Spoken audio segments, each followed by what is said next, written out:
После участия в конференции я вернулась в Турцию, и перед тем, как начать занятия в университете, я заметила, что не могу войти в свою электронную почту и аккаунты Google. Мой пароль был изменен. Я восстановила учетную запись с помощью номера телефона и распознавания лиц, но когда я вошла в систему, я увидела, что все мои сохраненные пароли были в открытом доступе. И все мои электронные письма, особенно те, которые касались ООН, были просто удалены. Мои папки Google Drive, содержащие мои академические работы и наборы данных по Абхазии, также были удалены. Это случилось сразу после выступления Эльчин Адзинба на площадке форума ООН по вопросам меньшинств в Женеве. Наша соотечественница из диаспоры озвучила ряд ключевых проблем, касающихся прав граждан Абхазии и международной изоляции нашей страны, а также призвала ООН искать практические пути решения проблемы непризнания абхазских документов. Эльчин особо подчеркнула, что без соглашения о неприменении силы между Абхазией и Грузией достижение устойчивого мира невозможно. Выступление абхазски было настолько мощным и эмоциональным, что вызвало ярость грузинской стороны.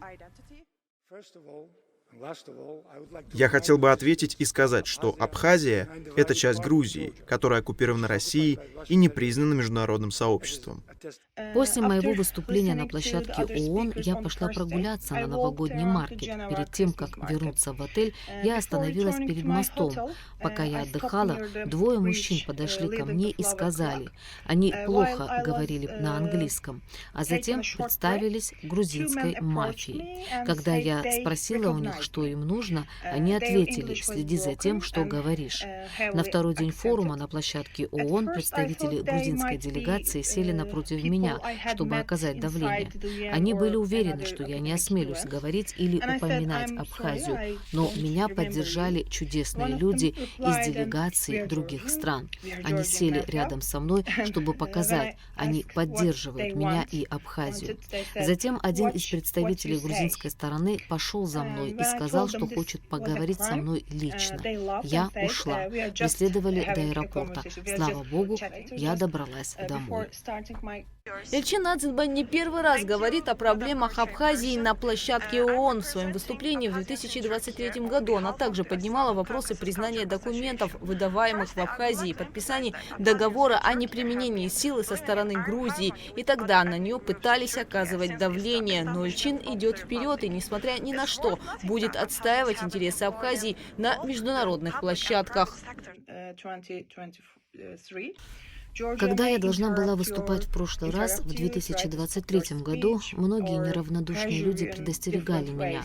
Представители Грузии могут прервать вас, попытаться остановить вашу речь или оказывать на вас давление различными способами. Но в этот раз, поехав на конференцию в одиночестве, я ощутила большую решимость и сказала себе: я буду звучать громко и четко.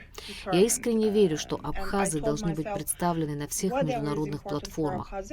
У меня была возможность внести свой вклад, и я это сделала. В своем выступлении я сосредоточилась на нарушениях прав человека, с которыми сталкивается народ Абхазии.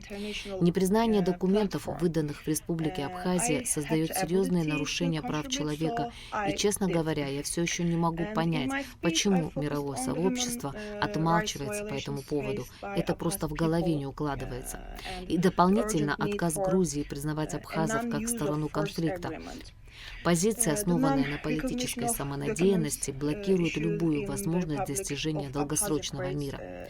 На форуме было регламентировано выступление на 2 минуты. Я сделала все возможное, чтобы говорить ясно, но проблема нарушений прав человека не может уместиться в 2 минуты.